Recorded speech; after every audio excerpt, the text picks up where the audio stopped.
BNP chairperson Begum Khaleda জিয়ার শারীরিক অবস্থার অবনতি হওয়ায় তার স্বাস্থ্য নিয়ে উৎকণ্ঠা ছড়িয়েছে সারা দেশে। এমন পরিস্থিতিতে তার দ্রুত আরোগ্য কামনায় বিশেষ দোয়া মাহফিলের আয়োজন করে প্রায় 500 অসহায় মানুষের মাঝে খাবার বিতরণ করেছেন বাংলাদেশ ক্রিকেট দলের সাবেক অধিনায়ক তামিম ইকবাল খান।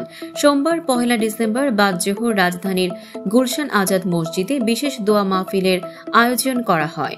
নামাজ শেষে দেশনেত্রীর সুস্থতার জন্য সম্মিলিতভাবে দোয়া করেন মুসল্লিরা।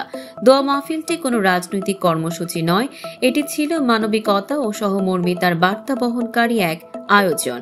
মাহফিল শেষে প্রায় 500 অসহায় মানুষ, পথশিশু ও ছিন্নমূল মানুষের মাঝে তামিম ইকবাল নিজ হাতে খাবার বিতরণ করেন। খাবার বিতরণ করা হয় বনানী কবরস্থানের প্রবেশপথে এবং কাছাকাছি গুলশান সোসাইটি জামে মসজিদের সামনেও। উপস্থিত স্বেচ্ছাসেবীরা জানান, মূল লক্ষ্য ছিল একজন অসুস্থ মানুষের জন্য প্রার্থনা করা এবং একই সঙ্গে অসহায় মানুষের পাশে দাঁড়ানো।